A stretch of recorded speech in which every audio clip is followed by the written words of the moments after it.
everyone. I'm Jensine Bard, and welcome to Testimony, where truth is told, lives are changed, and hope is given. Revelation 12:11 tells us that we overcome by the blood of the Lamb and the word of our testimony. A testimony of your story for His glory. With us today at the National Religious Broadcasters Convention in Anaheim, California 2019 is one of industry's finest in film, production, music, and more. His breakout one-night Fathom event, The Trump Prophecies, made news across all sectors of Christendom and brought the real story of retired fireman Mark Taylor to the big screen, and in a big way. It's the story of how God used a burnt-out fireman, aloof from God and suffering PTSD, to predict the next president of the United States of America years before Trump's decision had been made to even run. And now with his latest, When We Last Spoke, moviegoers will once again see the depth, dimension, and raw reality of filmmaking at its finest, and with the message that, no pun intended, trumps every prediction. Christian Cinema is here to stay, and CEO, co-owner of Real Work Studios, is here to explain. Ladies and gentlemen, would you please welcome to Testimony a wonderful, honor indeed, director, writer, producer, musician, and entertainment veteran, Rick Eldridge. Rick, welcome to Testimony. Hey, thank you. It's great to be with you. It is great to have you. It's an honor to have you here, sir. First question, what drew you to produce The Trump Prophecy? Well, I met with the publishers, and I met with Mary Colbert and Mark Taylor, who wrote the book. And, I was really impressed with Mark. He had a sense of humility about him. You know, when you think about someone who is a prophet, you never know what to expect. You know, they're going to have, long hair and a robe and a cane, or, or what. Mark was a very, just a wonderful person and humble person. And this message of God speaking to a public servant who was dealing with, a lot of personal issues too, was really a point of healing for him. And as I saw that, and we crafted the story around that, which was a parable of his own, I also saw through Mary Colbert the need to emphasize prayer, which she started based on her inspiration from the story, a prayer network, which over 100,000 people were calling in 2 months before the election to pray for our nation, to pray for its leadership, and to pray that God would intervene in our country. It was the Chronicle 7:14, if my people will call by my name will humble themselves and pray and seek my face, I'll heal their land. And that really spoke to me. And so I kind of explained the vision for what I wanted to do in the story, and they loved it, they got it. So I was in, and it was amazing to see the response to the film.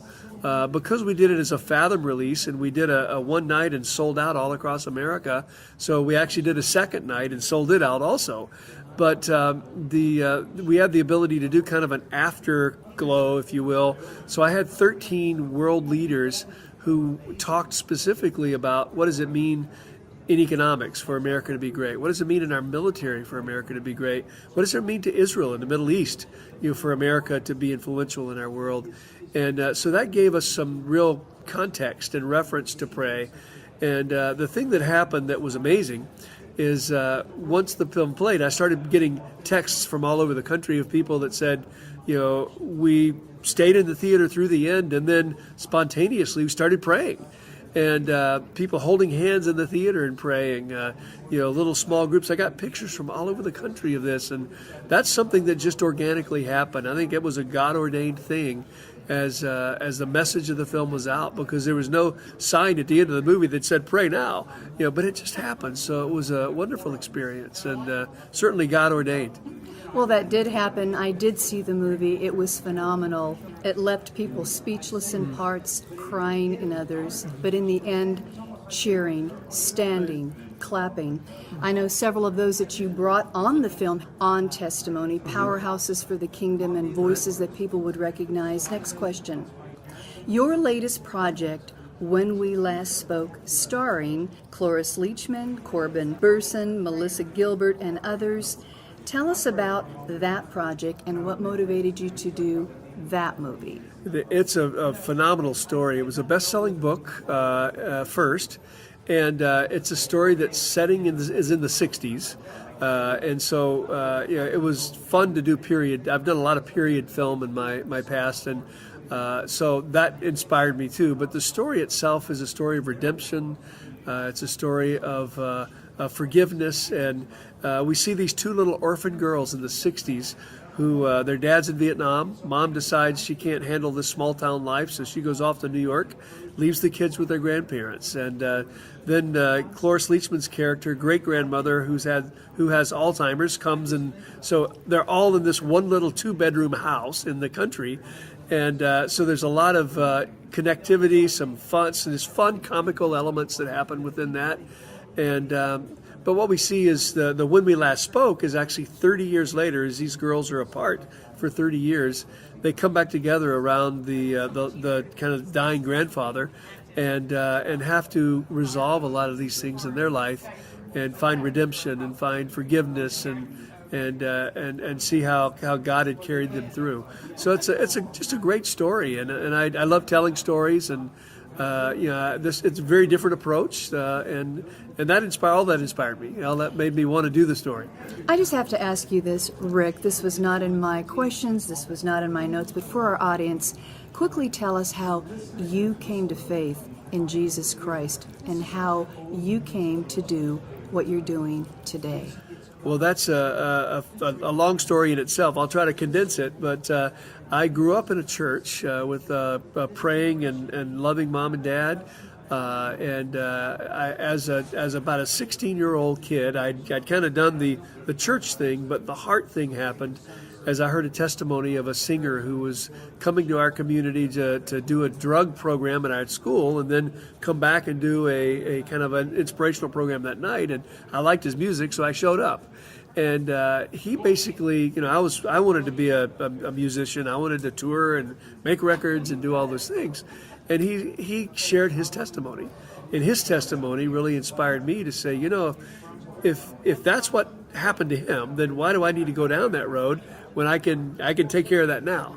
And so I committed my life to Christ at 16 years old, and and really began writing music and performing and touring, and then it was much later in my life that I happened to be in a studio in Orlando, working with the Florida Symphony when an engineer said, "Have you ever thought about scoring film?"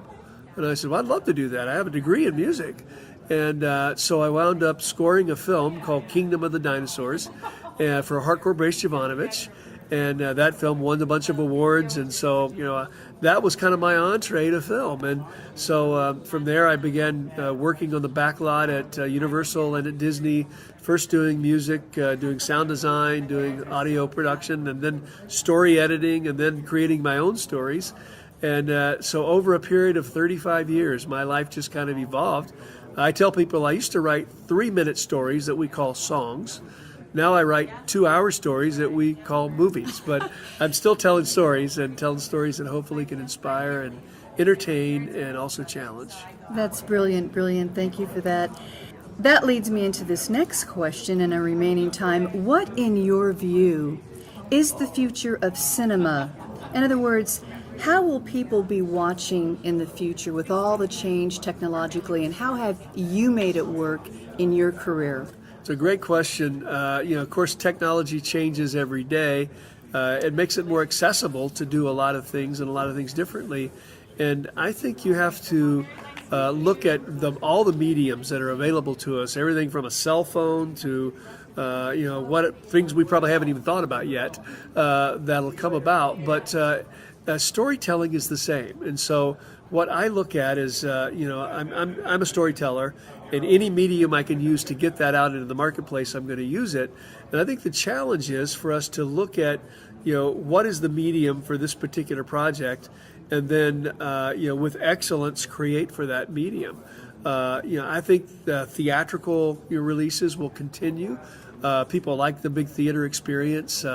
Theaters have tried to make that different and make that more enjoyable and more relaxing and more like your living room and everything else too. But I think that it's more accessible for people to use media as a resource when they're traveling, on their iPad or their laptop or whatever it happens to be. So, product that transcends all of those visuals. I'm even looking at doing shorts that might be 2-3 minute stories that you could play on your iPhone. Just click it and play it. But I think there's multiple mediums to be used, and the idea is, what does it take to tell my story, and what's the scope of the project that I want to take? If it's cinematic and it's big and it's theatrical, you have to scale it to that. If it's my iPhone, I scale it to that. And I think that's what's important is what is your medium, and then scale to that medium. But more importantly, it's telling stories that can still inspire and move people and to affect change. Rick Eldridge, any last words for those listening that aspire to be in the film industry, do what you're doing? Yeah, I think it's a collaborative process. So don't be a lone ranger. Find people that share the vision that you have, and find ways to tell stories and to interact with each other. I think the creativity, the challenge of working together and rubbing ideas together and coming up with the best ways to tell stories is important.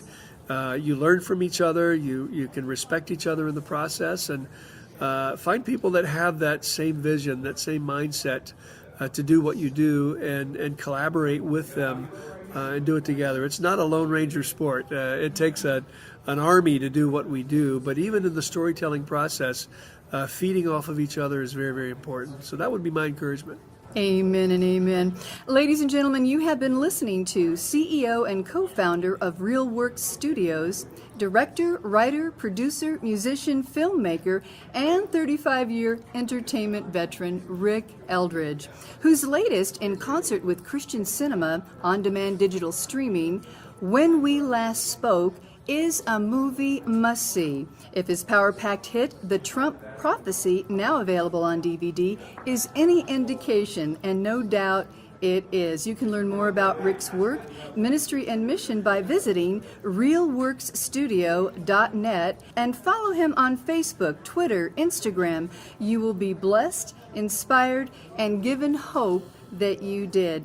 Rick, what an absolute honor to meet you and hear about your upcoming project, When We Last Spoke, as well as ways for our listeners to connect for a myriad of great films via Christian cinema, with whom you've partnered.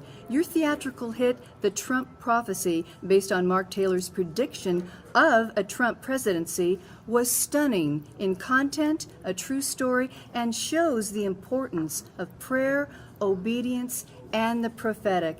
It's also an example of how God delights, in my view, of using the least of these, a burned-out fireman, aloof from God, to do some of His greatest work. We look forward to hearing and seeing all God has placed within you to connect all of us to God's greater purposes in film, in music, in ministry, and more.